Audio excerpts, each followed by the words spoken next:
Mujeres y violencia en la frontera.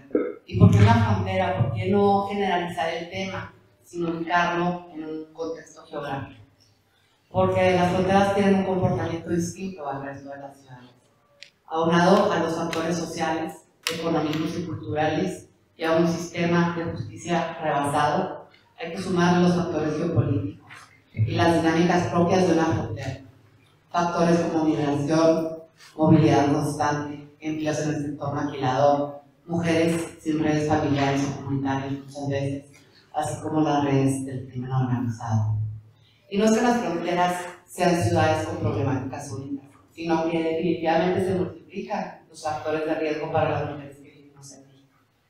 Y bien, pues el objetivo de este panel es analizar el fenómeno de la violencia que enfrentan las mujeres de la frontera juarense, los retos y avances para su diagnóstico, acciones de prevención, atención y eventual erradicación, así como los posicionamientos y estrategias de las instituciones que cada una de ustedes representa.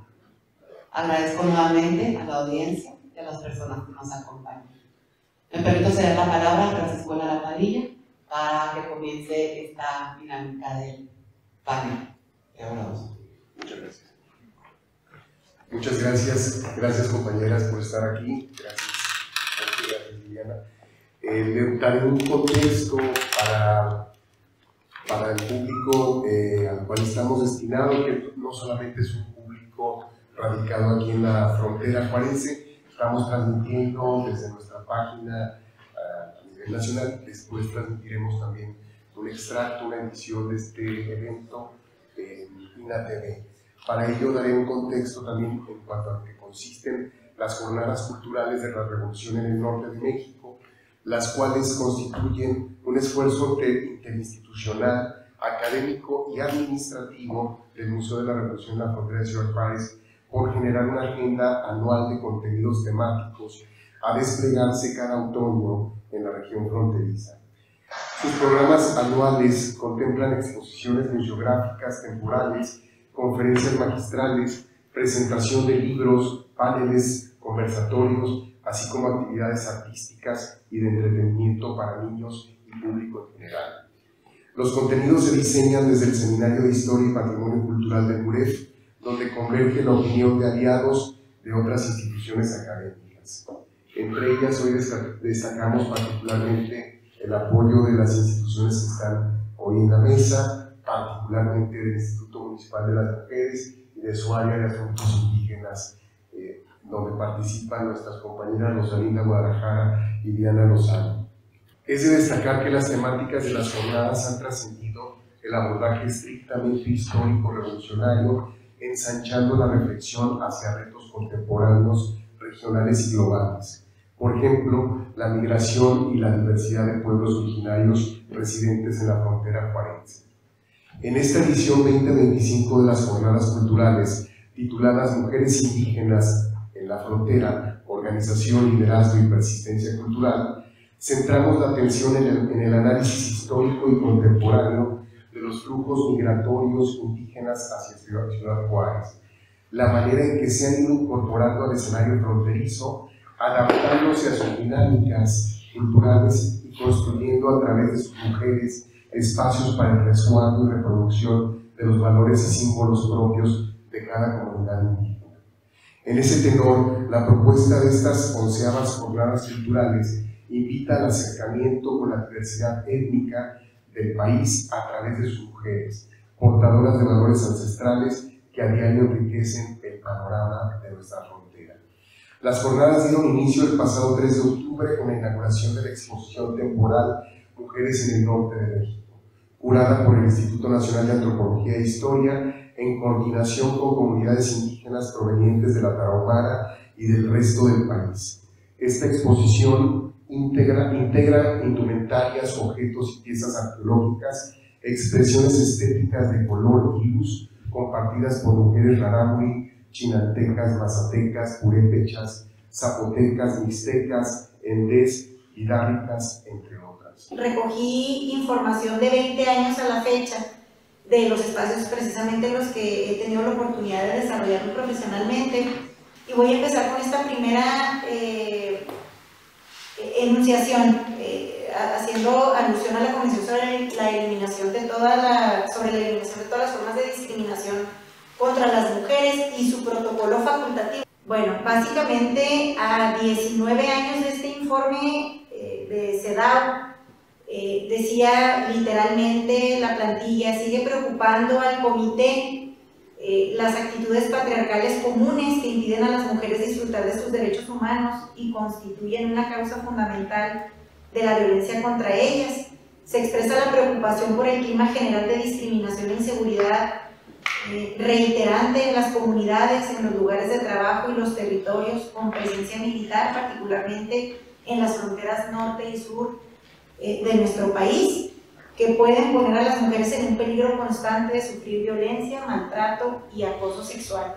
Y este es un informe, reitero, de hace 19 años, y haciendo pues en contraposición cuáles han sido los avances al 2025, pues nos damos cuenta, ahorita lo compartíamos, que los esfuerzos han sido muchos. Evidentemente ha habido espacios conquistados, tan es así que somos puras mujeres hablando de temas de mujeres, cuando menos ya no vemos a otros actores hablando de temas que jamás en su vida han adolecido, y eso pues evidentemente lo recogemos como un triunfo cuando menos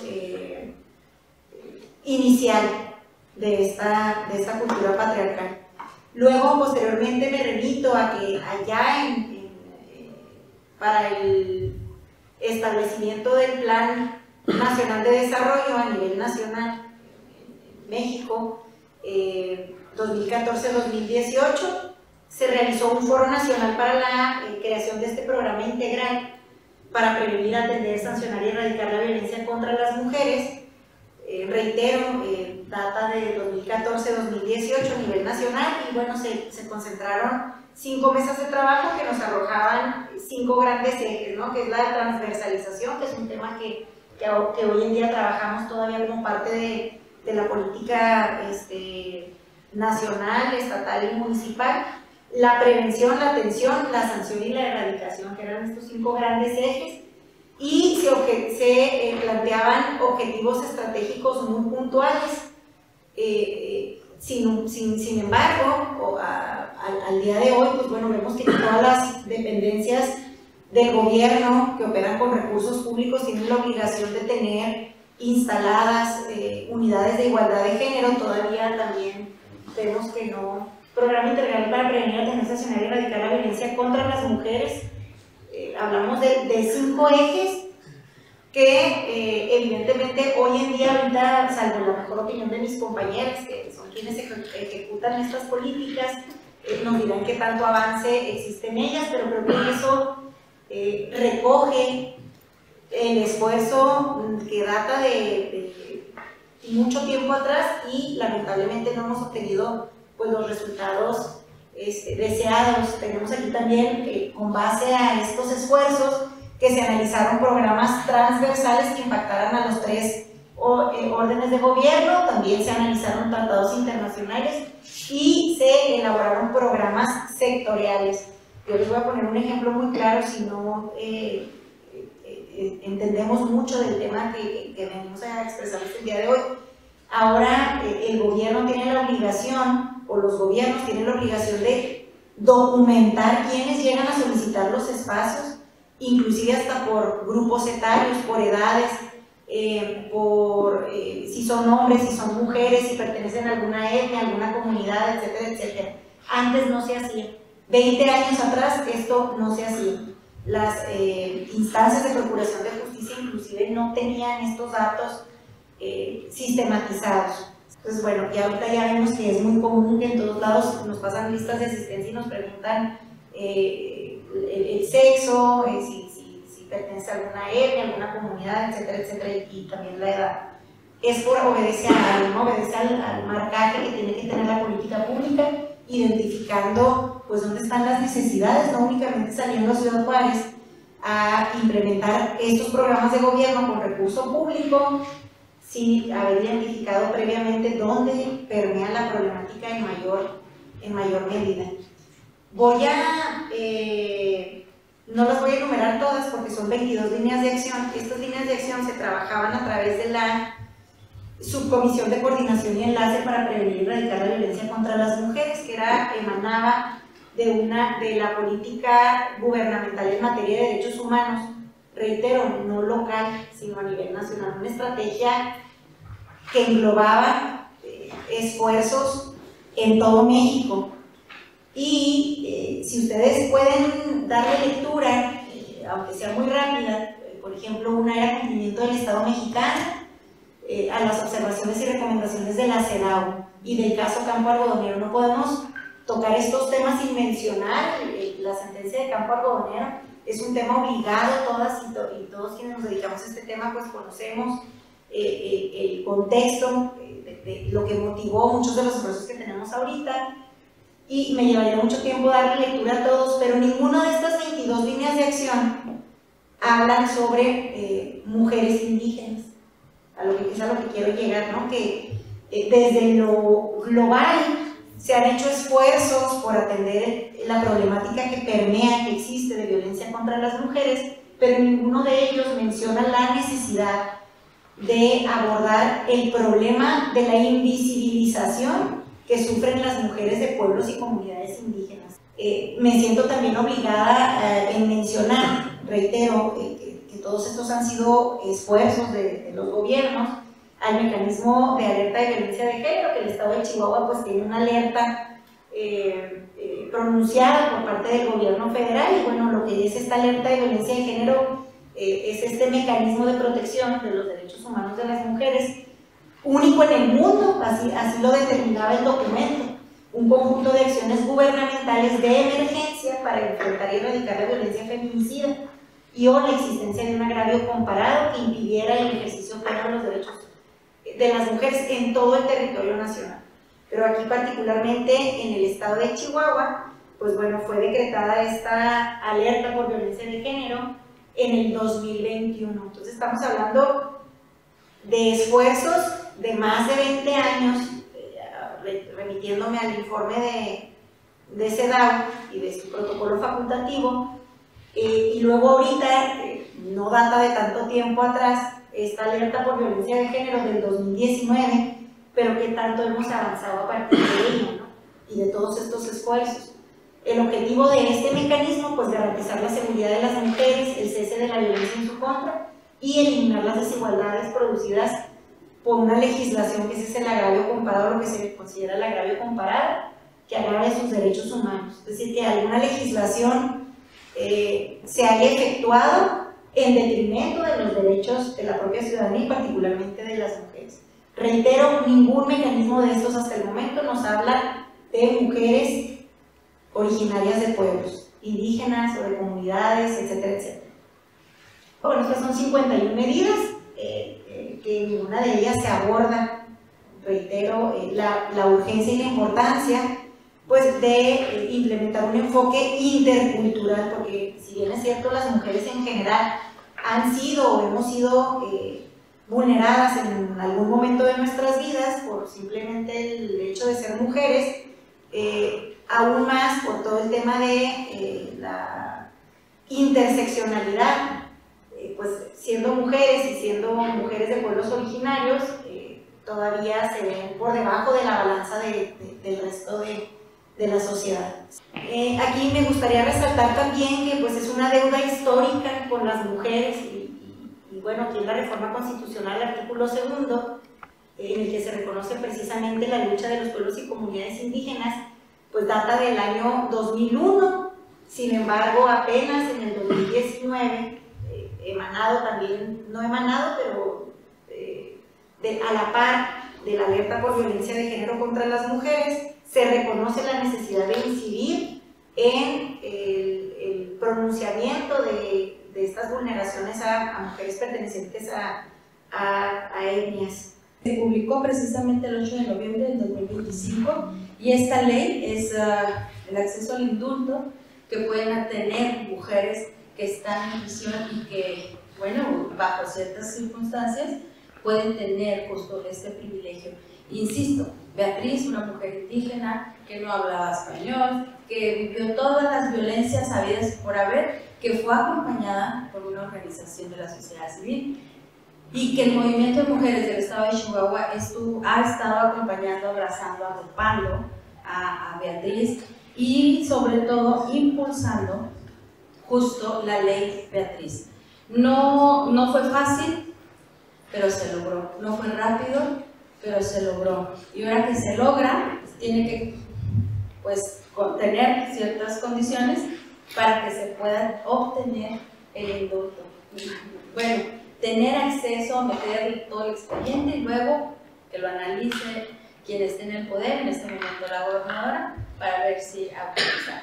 Pero como estos acompañamientos emblemáticos y especializados nos han permitido generar cambios en el acceso a la justicia. Y ahorita me acordé de otro caso que no ni lo traía aquí, perdón, pero bueno, pues, o sea, es importante decirlo. El caso de Rubí, hija de Maricela Escobedo, quien fue asesinada, su asesino es confeso, dice dónde está el cuerpo y la jueza dice no lo puedo procesar porque no hay causa de muerte. Bueno, eso generó que el movimiento de mujeres, en acuerdo y haciendo muchas pláticas con diputados y diputadas, se modificara el Código Penal del Estado de Chihuahua, en donde dice, bueno, si no tienes causa de muerte, pero el asesino lo dijo, se puede procesar y se puede sentenciar. Y hoy esta es un beneficio para ellas. Casos que nosotros hemos llevado, Carla Ivonne, por ejemplo, no había causa de muerte porque el cuerpo fue tirado y un 15 de junio, que estábamos entre 45 y 50 grados, 5 días expuestos a este calor, el cuerpo prácticamente se deshizo. Entonces no había forma de determinar la causa de muerte. Pero hoy su feminicida está en la cárcel y afortunadamente se pudo declarar culpable. ¿Y qué hice? Y pues en términos generales es el tema de la violencia contra las mujeres. Y bueno, creo que es un tema que a lo mejor ahorita lo va a decir la maestra, entonces le damos a la siguiente. No, muy importante cómo la violencia de género contra las mujeres tiene dos palabras claves, que es poder y control. Cómo es que se quiere generar poder sobre la mujer, control sobre la mujer. Y estos controles y este querer generar poder vienen desde diferentes formas, hoy tipificadas en la Ley General de la Vida Libre de Violencia contra las Mujeres, aterrizadas en los códigos penales de los estados de la República, y se va especializando cada código de verdad a partir de las necesidades de cada estado. Pero lo que sucede en un estado también puede ser espejo para otros, aunque en el estado de Chihuahua hemos estado bien lentos los códigos, porque fue el último estado en tipificar el feminicidio de manera adecuada. Y después dijimos, bueno, qué bueno que fuimos los últimos, porque el primero sí la publicar. Se tiene que estar modificando, ¿no? Entonces se va buscando como que sea lo mejor. Y Chihuahua es uno de los 2 estados hoy en día de la República que no tiene ley de la violencia vicaria. Y es muy importante, porque esta ley, esta violencia la vivimos cada vez más. Tenemos familiares que viven esta situación y que hoy se visibiliza gracias a que las mujeres están identificando qué es la violencia de género y la denuncia. Pero bueno, entonces viene la violencia desde su generador de violencia a partir de la manipulación y utilización de los hijos y de las hijas. Y como no era el tema, pero los invito a escuchar la radio a las 2 de la tarde, se va a hacer el tema, para que puedan escucharnos. Y en esta rapidísimo dije, bueno, porque luego nos preguntan, que por qué mujeres, y por qué no hablan mujeres, y por qué el tema de mujeres. Bueno, pues en esta gráfica, que yo no la hice, sino que es el secretariado ejecutivo y que hace cada 3 meses, y que en esta ocasión nos hace este análisis de enero a septiembre del 2025, o sea, son datos públicos, no me lo estoy inventando, en donde nos habla, el color moradito es mujeres, cuando las víctimas son mujeres, el color gris es cuando las víctimas son hombres, y entonces en la primera línea vemos feminicidio, pues 100% mujeres. El rapto, vean nada más, el 81 mujeres. Tráfico de mujeres, tráfico de menores, principalmente 85 son mujeres. Trata de personas, el 66%, mujeres. Después tenemos corrupción de menores, que también tenemos en su mayoría más de la mitad mujeres. Enseguida, lesiones dolosas, el 44%, ahí vamos 50-50. Y luego, otros delitos, o sea, como el delito sí tiene género. Y por eso la importancia de enfocarnos, de especializarnos en estos en los que nos atañen. Después vienen otros delitos: extorsión, lesiones culposas, secuestro, homicidio doloso, y homicidio doloso. Quiero, en esta básicamente lo que quise resaltar es como en 4 entidades federativas se concentra el 28.5% del feminicidio ocurrido en México. Y tenemos estos 4 estados: son Estado de México, Sinaloa, Chihuahua y Ciudad de México. ¿Ubican uno de esos? Chihuahua. Y del 100% de los feminicidios ocurridos en el estado de Chihuahua, el 66% ocurre en Ciudad Juárez. La violencia familiar, les voy a compartir algunos de los datos que habla sobre con una gráfica que hicimos con los datos del Secretario Ejecutivo del Sistema Nacional. Esa no es. Del Sistema Nacional de Seguridad Pública, donde hablamos que en Ciudad Juárez tenemos más de 7,000 carpetas de investigación por delito de violencia familiar. Entonces, ese dato me parecía muy interesante porque, justo retomando lo que decía la maestra Yadira, si no estamos denunciando todas y ese número de denuncias está por encima de cualquier otra denuncia que tenemos en la ciudad, pues nos habla de la dimensión y también nos habla de la cifra negra, ¿no? Entonces, es como un dato para reflexionar. De igual manera, les puedo compartir, si quieren brincar, son como 3 diapositivas después. Es que sí, no, me brinqué todas las de la alerta, ya lo comentaron ahorita, me brinco también los detalles de qué es la violencia, porque también ya lo comentó. Y en la siguiente podemos identificar en el mapa de Ciudad Juárez cómo hay instancias ya como el Instituto Municipal de Investigación y Planeación, cómo está el CERI, que es nuestro centro de respuesta inmediata, quien registra todas las llamadas de emergencia que se hacen a seguridad pública como primeros respondientes, y también datos de FICOSEC, y entonces cruzamos y construimos un mapa y podemos identificar en qué zonas de la ciudad se están levantando más carpetas de investigación y en qué zonas de la ciudad se están realizando más llamadas de emergencia al 911. Tenemos identificadas las colonias. Es lamentable que, por ejemplo, la colonia de Veras del Bravo tiene como 5 años consecutivos siendo la zona con más altos índices de violencia. La acompaña Suroriente, y ahorita vamos a hablar como desmenuzando ese dato. Es Veras del Bravo, es Suroriente y es la zona del poniente de nuestra ciudad. A partir de ahí, como Instituto Municipal de las Mujeres, pues hemos estado reflexionando bastantes situaciones. Cuando llegamos al instituto, nos acercamos al CERI para entender el tema de las llamadas, los temas de emergencia. Tenemos identificadas qué días se dan, a qué horas. Y es bien lamentable reconocer o darnos cuenta que hay mujeres que han hablado a mitad del año 20 solicitando que llegue de emergencia a seguridad pública, y entonces preguntas por dónde está el tema de la atención y dónde está el tema de la prevención. Entonces, con esos datos, que también lo decía ahorita al principio la maestra Zulay, son logros. O sea, tener ahora instancias que nos arrojen datos y que nos arrojen datos con esa precisión también es un logro de los movimientos de mujeres que han estado exigiendo que esto se sistematice y que tengamos desde dónde decidir políticas y programas. Ya dirá muy claro sobre los perfiles y los delitos, pero aquí quise agregar otros datos. Cada semana el Instituto Municipal de las Mujeres lleva a la Mesa de Seguridad datos para compartir sobre quiénes se acercan al instituto por primera vez, qué datos y cómo son los perfiles. Yo les puedo hablar desde aquí, decirles que cada semana al instituto llegan aproximadamente 35 personas de nuevo ingreso, 35 mujeres. La mayoría de ellas, que es un dato bien interesante, están entre los 19 y los 44 años. Quiere decir que las mujeres a los 19 años están hablando de una violencia y ya están buscando ayuda. La empezaron a vivir en las primeras relaciones y en una edad muy temprana, seguramente con hijos e hijas muy chicos de edad, también con una pareja muy pobre. Entonces también nos da una pista de dónde tenemos que trabajar la prevención. De igual manera, el 98% de ellas va por violencia familiar.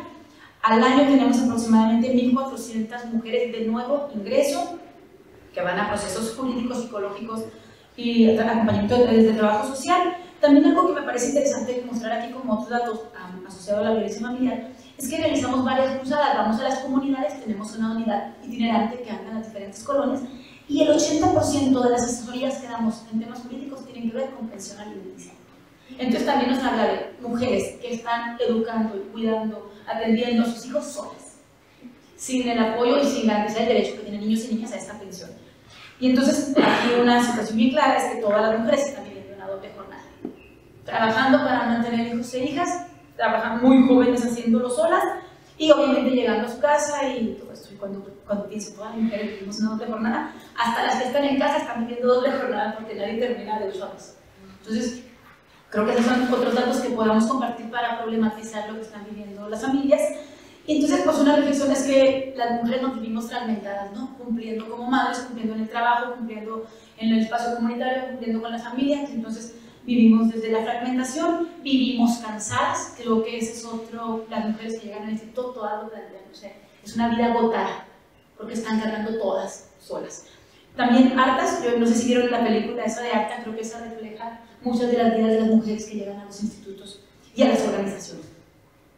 Solas, y no hablo solamente de las parejas, hablo de solas sin Estado, solas sin instituciones, entonces también tenemos que llegar, que ahorita que pasemos al tema de los retos, todo ese es uno de ellos. Ahorita lo planteaban también, creo que ahora todo esto que estamos hablando de las mujeres que viven violencia, que viven esta violencia familiar, si lo pensamos desde un enfoque interseccional, pues todavía se complejiza más, porque además cuidan a madres, cuidan a abuelas, cuidan a personas enfermas, a mujeres con discapacidad, o ellas la puedan tener, súmenle que sean mujeres indígenas, o sea, con esta mirada interseccional pues se complejiza la situación, que tiene otra condición, la condición de movilidad, que sea una mujer, persona mayor, que sea madre de víctima de feminicidio y esté a cargo de hijos, de nietos y nietas, que esté en la cárcel, o sea, cualquier tipo de interseccionalidad, pues creo que nos lleva a reflexiones muy, muy profundas. ¿Cuáles son los retos que ha implicado para el instituto? Yo quise poner en el centro la violencia familiar y quise cruzar lo que le ha implicado al instituto responder a esta situación. Primero, el instituto tuvo que ampliar su presupuesto. Recibimos un instituto con 11 millones, ahorita tenemos 22 y puedo decir que de todas maneras no es suficiente. Que nos obligó también, y es una postura, no es solamente una obligación, un compromiso, es una postura del Instituto Municipal de las Mujeres, siempre trabajar de la mano de sociedad civil. Es un posicionamiento, ¿por qué? Porque son ellas quienes están antes y estarán después de que el instituto cambie de administración, y la garantía que nos da la sociedad civil es que siempre nos está observando, siempre está acompañándonos, y también ellas van a poder garantizar que programas que sean efectivos y que vivan un proceso de evaluación puedan permanecer. Entonces uno no puede estar en el instituto trabajando desarticulado de la sociedad civil. Otro reto muy grande que ha implicado es estar más cerca de las mujeres. Teníamos 2 oficinas fijas solamente en el instituto, ahorita tenemos 6. ¿Por qué? Porque tenemos que llegar a donde están las mujeres. Quisiera decir que podamos atender a muchas más mujeres, pero la verdad es que lo que se logra es que las mujeres para ir al instituto ya no tengan que dejar de trabajar un día, ya no tengan que buscar quien les cuide a sus hijos e hijas para poder acercarse solamente a buscar ayuda. Entonces tenemos 6 oficinas, estamos en toda la ciudad y estamos ubicadas justo, como les presenté el mapa al principio, en las zonas donde hay los altos índices de violencia y en las zonas donde las mujeres puedan acercarse con más facilidad. Otra, buscando obviamente construyendo espacios dignos para ellas, espacios seguros y siempre servicios gratuitos. Otro reto que tuvimos en el instituto es que teníamos que tener más personal siempre especializado y certificado en actualización permanente y en capacitación permanente. Pero también cuidar a quienes cuidan, porque tienes que también tener contención, tener acompañamiento a este equipo del Instituto Municipal de las Mujeres que está cuidando. Porque cuando yo llego estaban tronadas o quemadas, como les decimos. Llegaba el momento que estaban también enfermas ellas, en que empiezan a faltar, en que empiezan a tener problemas también en sus propias familias y relaciones.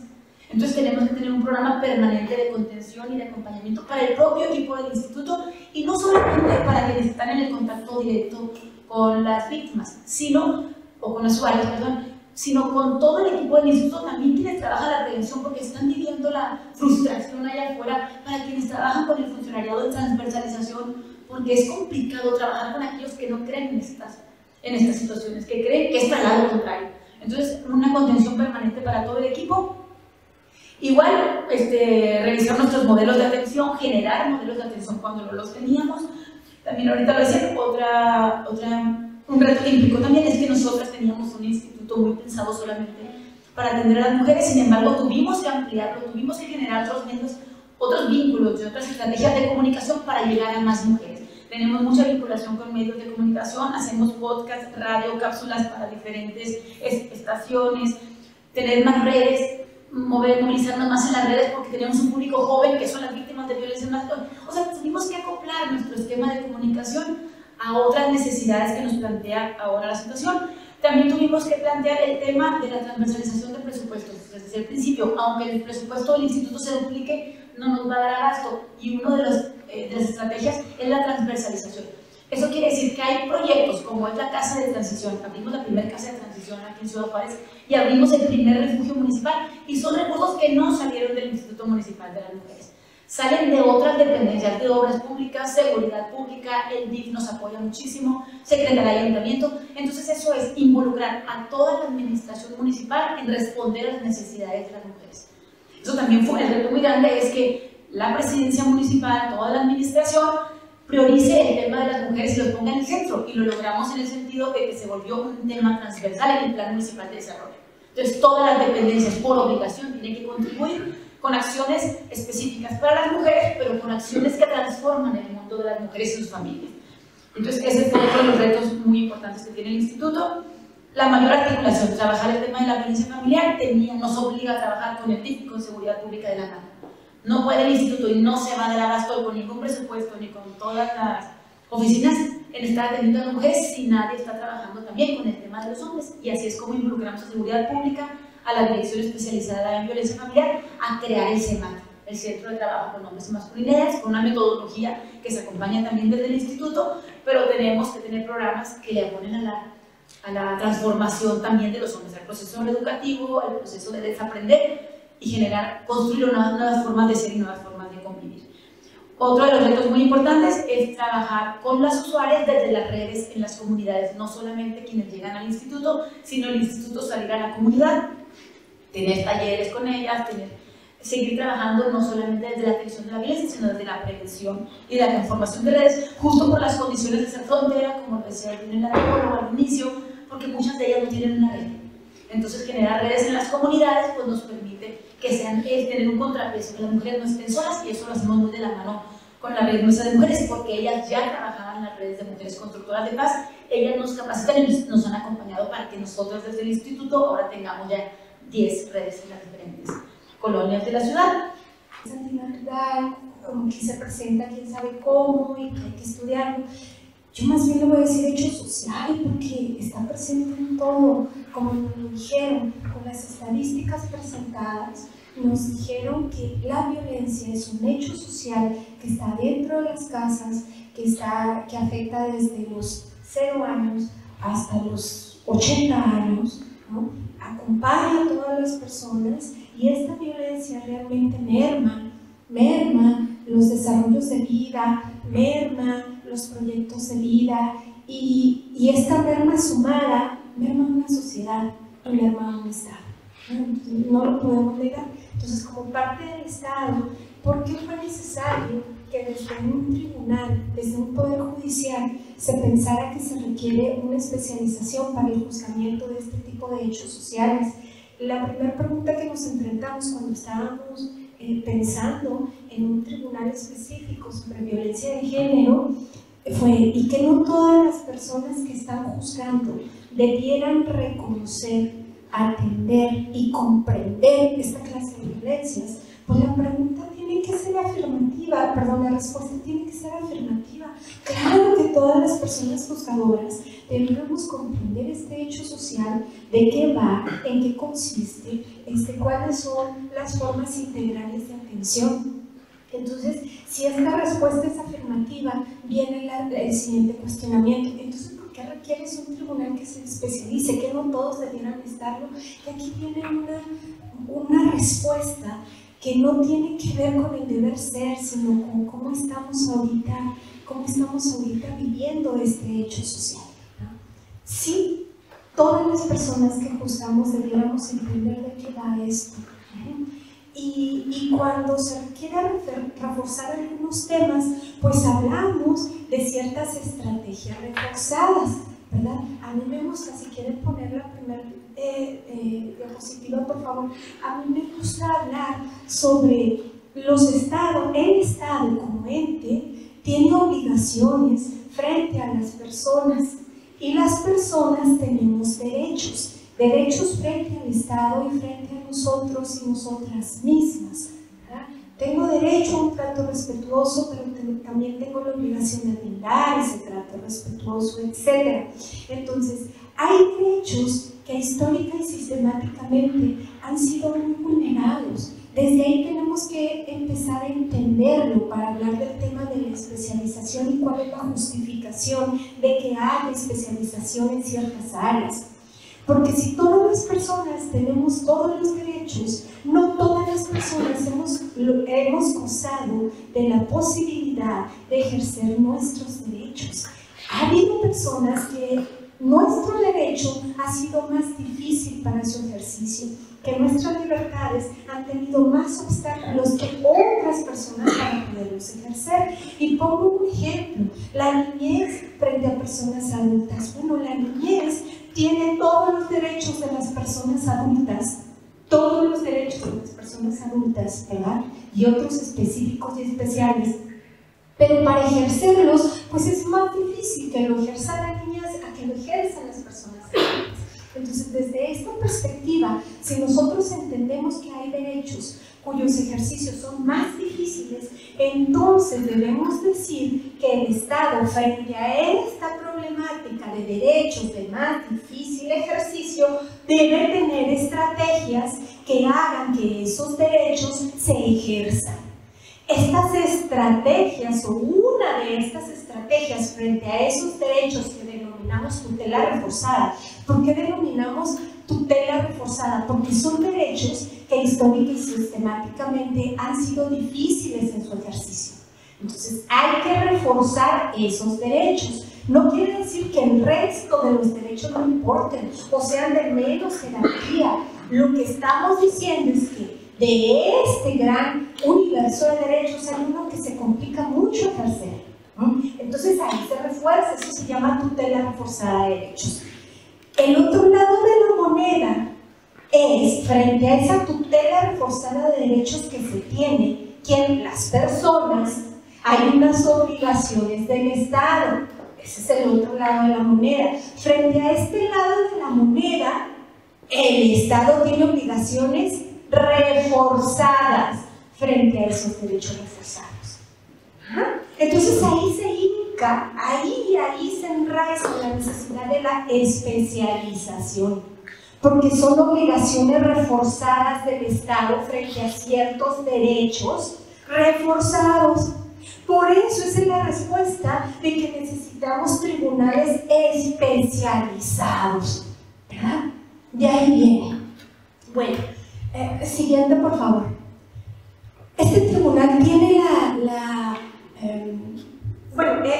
reforma constitucional local en su momento fue en mayo de 2022, donde se preveía la necesidad de tribunales mixtos. Siguiente, por favor, y siguiente, por favor.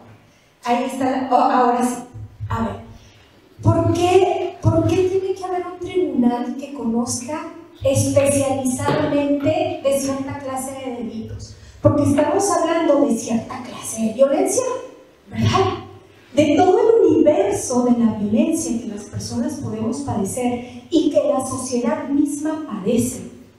Nosotros tomamos una parte de ese universo de la violencia que en sí mismo es otro universo y que se ha denominado violencia de género porque tiene características específicas ya bastante estudiadas y analizadas. Si alguien me dijese que fuéramos a debatir sobre esas características, yo le diría, estamos en esa mesa y está como 30 años de atrasado en el debate, mejor súmese al debate actual, póngase in, porque esa pregunta está out. No nos vamos a regresar a debates de hace 30 años. Entonces, asumiendo ya que esta es una violencia con características específicas, es que analizamos del cúmulo de violencias que atañen al derecho penal, cuántas de estas conductas realizadas por las personas tienen su génesis, su nacimiento, su impulso en este ejercicio específico de una violencia de género. Esa es la competencia de este tribunal. Por supuesto que hablamos de las violencias familiares, porque ahorita mis compañeras que me antecedieron hablaron de dos elementos muy importantes, que es el poder y el control, ¿verdad? Desde una simetría desde una simetría, me coloco en una posición superior a ti y desde esa posición superior que yo misma me indico, que nadie me dice, sino que yo me la pongo, te violento, te controlo. Porque yo creo en mi pensamiento, en mi constructo, en una serie de factores estructurales e históricos que yo estoy para que me obedezcas. Y si no me obedeces, requieres un castigo. Y ese castigo yo te lo voy a imponer. Bueno, ¿por qué? Porque tengo el poder de hacerlo. Las relaciones personales todas se fijan en poder. Por eso son políticas, ¿verdad? Por eso nuestras relaciones interpersonales son políticas. ¿En qué sentido? En el sentido de que hay ejercicio de poder cuando nos relacionamos con otras personas. Y ese es el tema que se analiza. ¿Qué poder, desde qué poder estamos nosotros relacionándonos? Y aquí quiero nada más una aclaración. El poder no es malo porque todas las personas lo tenemos. El poder no está mal porque todas las personas lo ejercemos. Eso es lo que queremos. No se ha dicho empoderar a las personas. Sí, eso es lo que queremos. El ejercicio del poder. Entonces, ¿qué es lo que está mal? El abuso del poder. No el ejercicio del poder, el abuso. Y ya voy a 10 minutos y ya no he dicho nada. Entonces, este tribunal especializado tiene todos los delitos en clave de género, pero también tiene una característica. No nada más se conoce de penal, sino también de familiar. Aquí decía, por ejemplo, nuestra directora, que muchos de los asuntos que llegan al instituto es porque el 80% están diciendo pensión alimenticia, pensión alimenticia. ¿Qué me deja ver ahí? Bueno, pues que hay una violencia, al menos económica. Porque si yo necesito ir a un tribunal a pedir una corresponsabilidad de aquel o de aquella que decidió traer una vida a este mundo y tengo que ir donde el tribunal para que haga su deber jurídico de mantener, de cuidar, de ser corresponsables, pues ya hay una violencia, ¿verdad? Entonces, con esto nos enfrentamos en el tribunal especializado, donde no nada más viene una conducta que ya tiene que ver con materia penal, con el delito, que ya hay una infracción, que ya hay violencia familiar, que ya hay abuso sexual, que ya hay violación, que ya hay tentativa de feminicidio o feminicidio consumado, etc. Sino que también le acompañan estas violencias que nosotros como juristas hemos dividido entre penal y familiar, ¿verdad? Esto es ámbito penal, esto es punitivo, esto es código penal, esto es cárcel, esto es sanción, ¿verdad? Y esto es controversia familiar. Bueno, pero es la misma violencia, porque la violencia familiar como delito también se hace violencia económica. Y si yo voy donde un tribunal a pedir pensión alimenticia para mis hijos y mis hijas, es porque hay violencia económica, ¿verdad?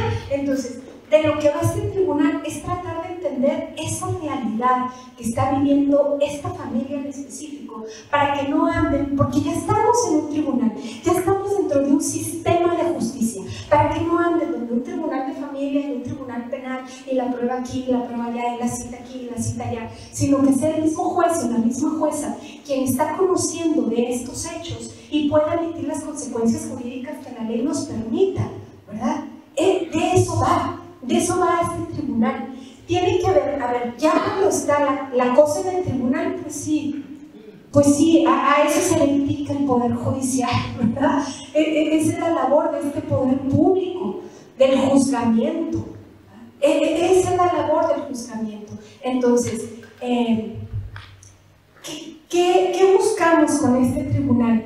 Formar parte del modelo integral de atención a la violencia, porque el modelo integral de atención a la violencia se conforma por otras instancias, ¿verdad? Y nosotros como tribunal tomamos una parte de este sistema integral de atención, en el caso del juzgamiento. ¿Es necesario la especialización? Es necesario. Gracias a las mujeres grandiosas que nos acompañan en el presidio. Aportaron información muy relevante en situación a las mujeres indígenas y creo que no comprendemos o no entendemos realmente esta realidad que sufrimos nosotras las mujeres indígenas hasta que estamos brindando un acompañamiento, hasta que estamos enfrente de los tribunales y es la misma fiscalía quien se da cuenta que carece de presupuesto, de personal, el Instituto de la Mujer, que me sorprende mucho, la verdad. Yo vengo del estado de Oaxaca, un estado muy avanzado en temas de comunidades indígenas, de pueblos y comunidades, Y a mí me sorprende que aquí en Ciudad Juárez seamos el único municipio con servidoras públicas que son pertenecientes a un pueblo indígena. Mi compañera Rosalinda Guadalajara, que es nativa del pueblo Rarámuri, yo chinanteca, tengo yo esta pertinencia cultural, sé un poco cómo la comunidad de Rosalinda resuelve un poco sus problemas, conozco un poco de la normatividad interna de las comunidades, pero ¿por qué lo conozco? Una, por la cuestión de las comunidades hemos hecho estos acercamientos, estos círculos donde la comunidad purépecha, la mixteca, la zapoteca, hemos hablado de las diferentes barreras que nosotros nos enfrentamos una vez llegando aquí a la ciudad. El Instituto de la Mujer, hablamos de la cuestión ahorita de violencia de género. Yo me pongo primeramente como mujer indígena y dijo, híjole, ¿cómo le explico a las comunidades y a mi comunidad y a mi familia, primeramente que nada, sobre qué es la violencia de género? ¿Cómo visibilizo este tema dentro de las comunidades cuando hay cosas que tenemos tan normalizadas? Y es ahí donde yo me doy cuenta que las mujeres indígenas no solamente sufrimos una violencia, sino incluso a veces triple, incluso más. ¿Por qué? Porque si bien lo mencionaban aquí las compañeras, hay legislaciones, tenemos legislaciones secundarias. El estado de Chihuahua, su constitución dice que mi lengua indígena es válida donde quiera que yo esté, en territorio, localización, vaya. Pero una pregunta sería, ¿cuántas escuelas en el estado de Chihuahua son bilingües? ¿Cómo le explicas tu maestro a un niño la violencia en lengua materna? Desde ahí lo identificamos cuando es violencia física, pero la violencia patrimonial, ¿cómo ahorita le explico a las comunidades rarámuris y huachoche por la cuestión de inseguridad que están sufriendo una violencia despojo, esta cuestión territorial de su patrimonio? Entonces sí es un tema muy difícil. A las dependencias como la Subprocuraduría, cuando nos quitan a los niños que están trabajando los cruceros, justamente la explotación infantil, y cómo nosotros como comunidades indígenas vemos dentro de nuestra normatividad y nuestra cosmovisión una manera diferente. Que tengamos a los niños ahí en los semáforos no significa que nosotros los estemos explotando, porque no hay guarderías, no hay instancias de gobierno donde nosotros podamos dejar a nuestros hijos. Entonces, sí es un tema que nos golpea mucho, yo creo que a nosotros como mujeres, pero pues también es un tema de reflexión, porque el que yo sea indígena no significa que yo no tenga voz, que dentro de nuestra comunidad no podamos nosotros quejarnos, denunciar estos usos y costumbres, esta normatividad que también a veces lo tenemos muy arraigado dentro de nuestras comunidades. Y el ser indígena, pues que no defina mi destino, ¿no? En esta cuestión, o sea, existe un cambio también dentro de las comunidades, pero estaría mucho mejor si dentro de las dependencias, dentro de estas instituciones que van a hablar de mí sobre mis derechos, que van a canalizar, donde van a brindarme este acompañamiento, entendieran también el problema que yo sufro dentro de mi comunidad y cómo mi comunidad lo arregla. Esta normatividad, esta pertinencia cultural. En el instituto hemos avanzado, sí, muy complicado también. Hemos traducido materiales preventivos como el violentómetro, creo que ningún otro municipio de Chihuahua ha estado traducido. Justamente voy nuevamente con la legislación porque soy abogada y digo, ¿dónde están estos derechos? ¿Cuántas constituciones para el pueblo rarámuri, que es el pueblo nativo, el loba, el pima, el guarijó, están traducidos? Estas instituciones, como el Instituto de la Mujer allá en la Sierra, en diferentes municipios, ¿qué hacemos? ¿Cómo llega esta información a las mujeres de las comunidades indígenas, a las fiscalías? Y es triste también ver cómo entre los mestizos prácticamente nos solicitan el apoyo aquí en el municipio de Ciudad Juárez, porque solamente diría que somos Rosalinda y yo contra el mundo, contra el municipio, porque hemos hecho canalizaciones justamente a Guadalupe Calvo, a CRI, incluso aquí del Paso, Texas, donde pues, es otro país, es ese país vecino, donde nos han tocado temas de secuestros, de, no sé, muchos temas, incluso el repatriado de cuerpos de comunidades y de mujeres indígenas a sus municipios o estados de donde ellos son.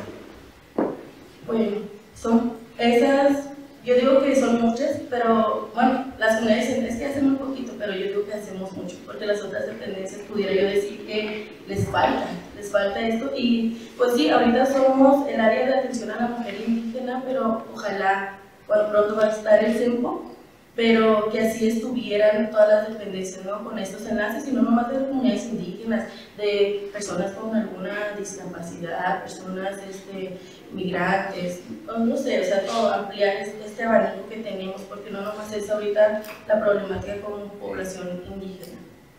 En el instituto también brindamos charlas.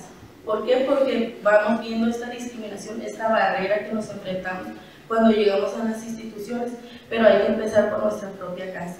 Primero al personal del instituto, como lo hemos hecho cada año, y también a las administraciones. A mí me han tocado 2 administraciones y creo que vamos, bueno, mi trabajo es imparable, ¿no? Porque vienen otras administraciones, son otras personas y hay que capacitarnos en temas de pueblos indígenas, los derechos de las mujeres indígenas y pueblos, comunidades indígenas. También canalizamos, gestionamos, brindamos este acompañamiento. Mi compañera Rosalinda, pues tenemos que incluso a veces pelearnos porque nos registren a nuestros hijos en nuestra lengua materna, porque estamos en una violencia estructural y sistemática, donde a mí como mujer me dicen, tú no puedes registrar a tu niña, a tu hijo, hija en lengua materna. ¿Por qué? Porque mi sistema no aparece.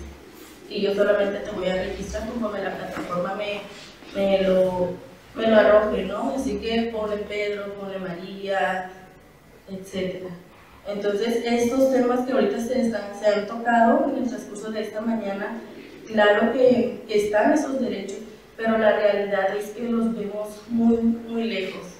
Incluso para hacerlos efectivos, pues tenemos justamente que enfrentarnos con servidores públicos. Muchas de las veces nos limitan de los espacios por la discriminación. Ahí viene Rosalinda, ahí viene Diana, ahí viene esta mujer con la vestimenta, ahí viene la que no sabe escribir, ahí viene la indígena. Entonces, creo que tenemos mucha tarea, mucho trabajo que hacer, y qué padre sería que cada dependencia entendiera esto, ¿no? Que las mujeres indígenas somos sujetos de derecho y que lo hiciéramos. Gracias. Bueno, primero que nada agradecerle mucho por esta invitación y estos foros que hacen. Más que nada pues es algo que nos ayuda mucho para nosotros como comunidades indígenas, en especial las mujeres. ¿Por qué? Porque es una manera de alzar la voz, de que muchas veces no hay un espacio. Y también saludo a las compañeras que están aquí. Eso es lo que le decía, y cada uno trae sus temas pues en relacionado de lo que ellas hacen, ¿verdad?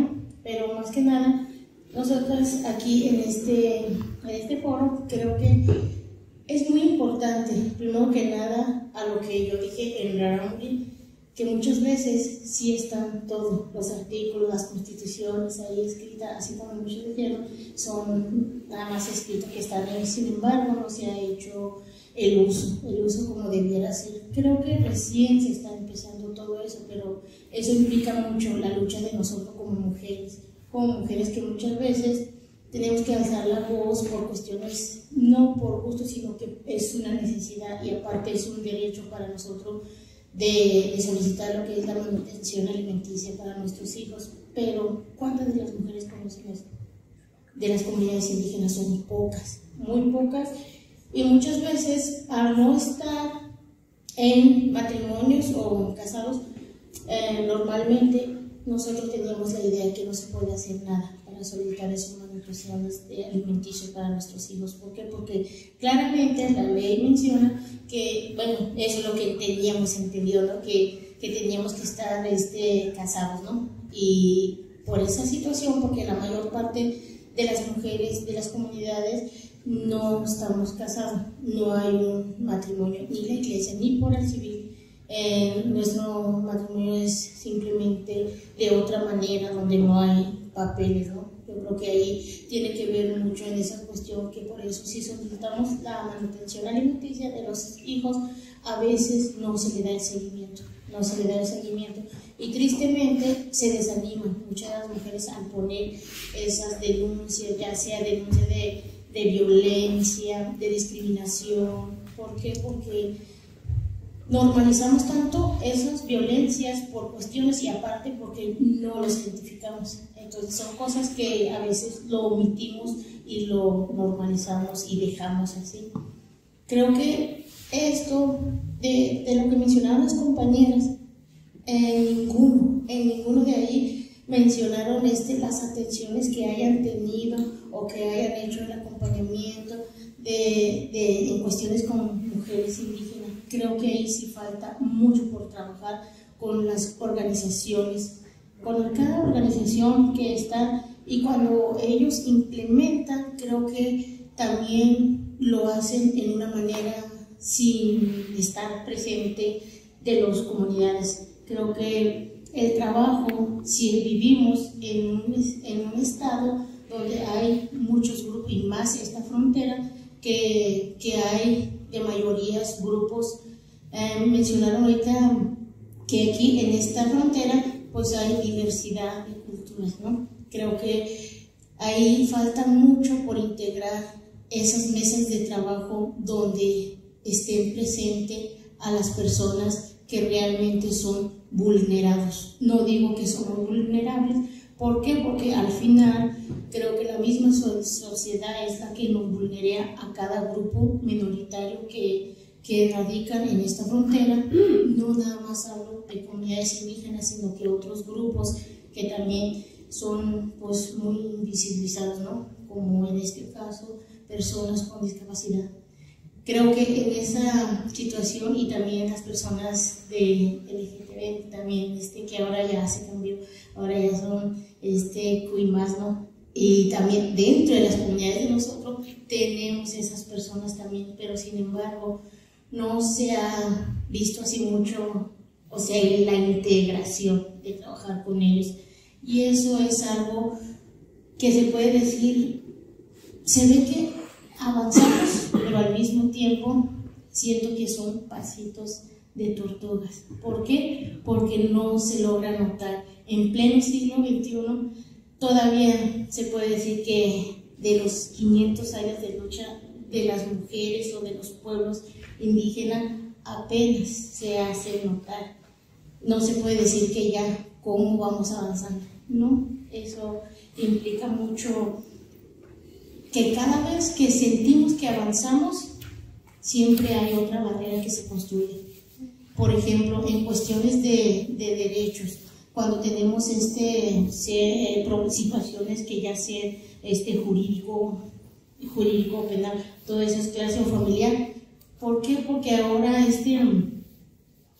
para los traductores, que así como mi compañera y yo, hemos fungido como traductor intérpretes en diferentes instituciones, pero ahora resulta que tenemos que tener una certificación para poder hacer ese servicio, esa atención para nuestras propias gente o comunidades.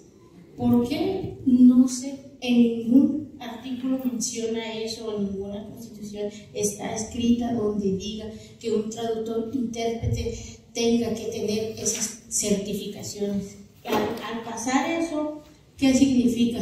Pues nos ponen otra barrera, que ahora forzosamente nosotros como pueblos originarios tenemos que entrar al sistema del Chagoche, cuando debería de ser al revés.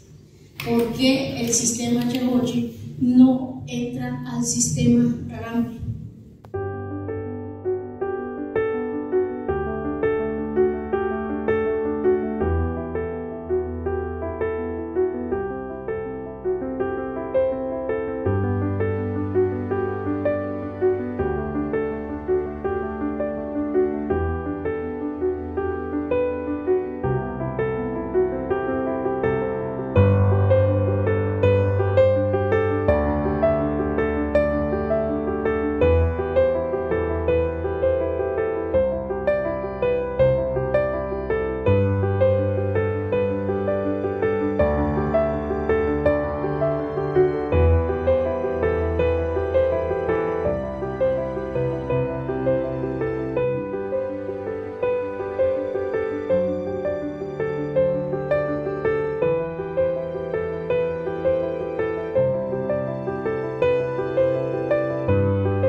Gobierno de México.